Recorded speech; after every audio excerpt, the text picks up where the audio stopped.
الحمد لله رب العالمين والصلاة والسلام على نبينا الكريم وعلى آله وأصحابه أجمعين أما بعد فاليوم today inshallah we'll do episode 2 of Aqeedah, understanding the term Aqeedah. So as we mentioned before, we have to go through the linguistic definition before we can talk about the Shari'i definition or the technical definition of this word Aqeedah. Aqeedah is spelled Ain Qaf Ya Dal Ta Marbuta. Right, so the root words, rather the root letters are Ain Qaf Dal. So it was homework for us to kind of go look at Lane's lexicon and find what do these words mean, what do they translate to, what are they close to from this root, root letter, Ain Qaf Dal. And the Shaykh wants to emphasize three of them, or four of them. One of them is Rabt. Rabt means to tie something. It means a knot, something to be like physically tied and connected. And there's an example of this Aqd used in the Quran. This Ain Qaf Dal used with this meaning in Surah Al-Falaq. قال تعالى أعوذ بالله من الشيطان الرجيم ومن شر النفاثات في العقد. The translation is, we seek protection from Allah from the evil of those people who blow on knots. Uqad here means knots. So it goes back to that meaning, a knot or something tied. Rabt. Another meaning is al-ahd. Al-ahd al-aman is like a trust or a promise or a contract. And he brings the ayah يا أيها الذين آمنوا أوفوا بالعقود. أوفوا بالعقود. This is chapter 5 ayah number 1. أوفوا بالعقود. All those of you who believe, honor your obligations. عقود here, Ain Qaf Dal, means like your contracts, your promises, your obligations. Okay, so we have Aqd, like a rabt, we have like a knot, which can be part of the meaning. We have a promise or an obligation or a contract. Okay, what's the third one? The third one is al-mulazama. Mulazama is like to be set on something, to be consistent with something, to be kind of attached to something. The Sheikh brings an example. For example, in the Arabic language, a person can say عقد قلبه عليه. عقد is a fi'l madi, it's a past tense verb.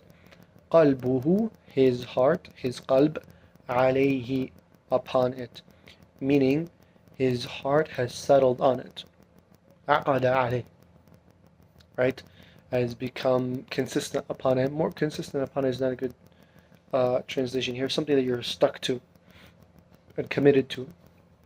عقد قلبه عليه. So it can be a knot, a contract, and something that you're kind of committed to, some sort of commitment and attachment.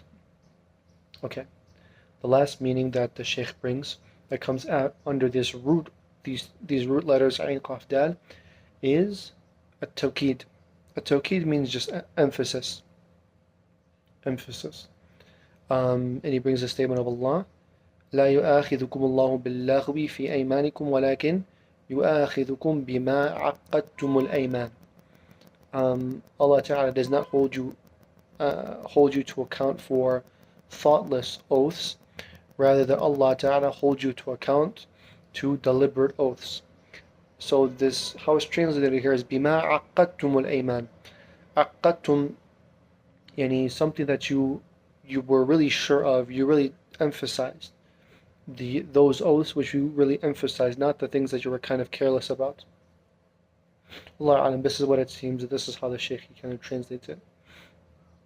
Okay, so something you're emphasizing, something you're taking seriously, is this tawkid, emphasis. Al-mulazama, something you're sticking to. Al-ahd, a contract. Okay, and al-rabt. Okay, rabt meaning a knot. And there are also a few other meanings the Sheikh mentions. But again, all of these things, they should give you some sort of feeling. And this is something also when you learn the Arabic language, and especially when you look at these different formations of the same root letters, you should understand that learning those and understanding those should give you a feeling, right? To give something a direct translation is not always the best, and especially in the Arabic language, learning all these different um, formations of the word and different patterns of the same root letters is very important for understanding that word truly how it's used within a context. Yeah. So this word aqd, ayn qaf dal, it should give you this feeling of something strong, something tight, something serious, something that you're really, really closely connected to. Yeah. So this word aqeedah, it means the firm beliefs of a group. That's like the linguistic definition. Hatta we're still in the linguistic definition. We learned all the different roots and kind of what it means, what the root is kind of used for, and what the root goes back to. What does this actual word mean? Um, with the different formations. Now, what the word itself actually means in the language means the belief of a group. The belief of a group. Hatta you can say Aqeedah of the Yahud, the Aqeedah of the Nasara, the Aqeedah of the Mutakallimin, the Aqeedah of the Khawarij, the Aqeedah of the Shia, the Aqeedah of Ahl Sunnah. Aqeedah just means belief. And also, you won't really say Aqeedah for like something a person just personally believes or an opinion that a person has, right? You don't just say, or a lot of times you won't even say like a fiqh issue, like he believes putting his hands here or hands there in the salat. Like generally, that's not part of the Aqeedah, or when it's mentioned that like that, even linguistically.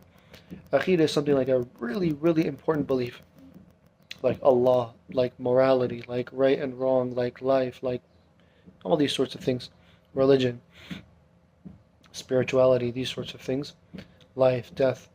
So, and that comes back to that word, any tawkid, emphasis, something that is serious. Um, and it's something you should be firm upon also. Generally, any person, any Muslim or non-Muslim, these fundamental beliefs, they don't change all the time. Normally, they maybe can change here or there, right? A person can convert to Islam or not. Um, but it's not something that changes too much. Is it something you're really, really stuck to and you're firm to? It's not something you're going to be shaken off of very easily. Um, and Allah Ta'ala actually mentions this for Aqeedah, for your belief, for your Iman. It should be something you don't doubt.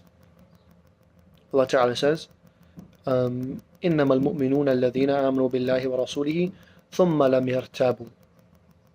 إنما المؤمنون الذين آمنوا بالله ورسوله ثم لم يرتابوا. The believers are only those people who believe in Allah and His Messenger والسلام, and then they don't doubt. They don't have doubt. So having doubt and being shaky and not being firm is a discouraged thing in the Sharia. Allah Ta'ala does not like it, and it's not from Aqeedah for someone to be doubting like this. Khair. Okay, what does Aqeedah mean in Islam then? Okay, from an istilahi perspective, from a technical definition perspective, what does it mean? Okay, the Shaykh mentions a few things, and we'll learn more and more detail about this in the future and different names for Aqeedah, things like that. But generally, what it deals with is fundamental issues. Very clearly, very fundamental issues that the ulama of Islam have agreed upon. Okay, it's at least that, right? So it's not going to talk about like rafa yadain or something like this. It's going to talk about these very, very important issues that all the ulama are in agreement upon. Okay, but then there are many, many issues, hatta even in fiqh, that are agreed upon. So It has to be narrowed down a bit, right? Okay, so it's everything that is agreed upon, and then in particular what? Iman, especially Iman. Iman, which is belief in Allah, His messengers, His angels, His books, the last day, Yawm al-Qiyamah, the belief in Qadr, the good of it and the bad of it, is all from Allah Ta'ala. Also, the belief in Iman itself. What actually is Iman? The belief that Iman increases and it decreases. And also that your actions are a part of Iman. Right? So that becomes kind of like the main basis of Aqeedah. Where does it kind of branch out a little bit? Because you can say, okay, yeah, this is our firm set belief, are these beliefs in Iman, right? That's belief, right? But then it extends a little bit more. The reason it extends more into different aspects, for example, a topic that you might not think is part of your belief or spirituality, things like this, is the issue of imama, rulership. Rulership, yani like the emir, the king, the prime minister. Yani there's issues between him, how to deal with him, how he should deal with us, all these sorts of things. Right? This comes into Aqeedah. Okay, why does that come into Aqeedah? How is that Iman or belief? Right? That's one thing. Another thing that comes is Sahaba, the belief of the what we believe and what our belief as Muslims are with the Sahaba, the people that were around the Prophet ﷺ, right? And it could be other things on top of this, right? But these two things in particular, you might think, why are these things there? Generally, the reason that these things are added is because deviant groups came out in opposition towards these issues. Big groups, hatta until today, there are very, very big groups that their main objective is to go against this fundamental issue that the ulama of Islam have all agreed upon. So when you go against this fundamental issue of Islam, the ulama of Islam had to say, no, this is part of our fundamental beliefs. Which the Shia did for this issue of Sahaba, which the Khawarij did in the issue of imama, of rulership, of listening and obeying to their ruler. So you should basically understand it like this. Iman and every issue pertaining towards Iman, and even belief in Allah, it's very, very detailed, like very, very detailed. Any chapter is just belief in Allah, and it's broken into 3 parts, and each part is gone into in much detail, and then refutations of deviant groups upon the correct belief and things like this, right? And then imama, rulership, and sahaba. Mostly these are the main things that are mentioned in the books of i'tiqad. Also what is mentioned is actually masadir talaqi al-aqeedah. What are the sources of aqeedah? Which is sort of a meta-analysis of aqeedah. Basically it's saying, where do we take aqeedah from? And really, if you understand where you take aqeedah from and where you don't take it from, then all these things actually become very, very clear. And the ulama of Islam, they mention it because it's extremely important, right? To just know that one opinion is right and one is not correct, it's not enough, right?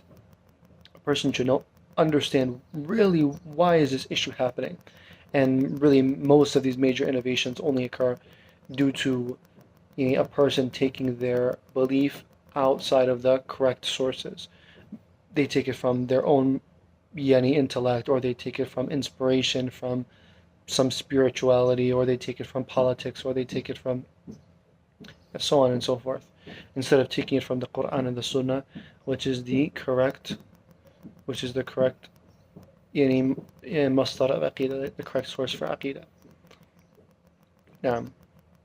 So more or less aqeedah is belief, iman, rulership, issues of rulership, and sahaba. Particularly these issues came about because deviant groups came out and opposed them, and also the masadir, the sources of Aqeedah, which are very, very important in establishing your own i'tiqad and refuting and rejecting any false beliefs. Now, that is all we have for today, inshallah ta'ala. Till next time, wassalatu wassalam ala nabiyyina Muhammad wa ala alihi wa ashabihi ajma'in. Assalamu alaikum wa rahmatullahi wa barakatuh.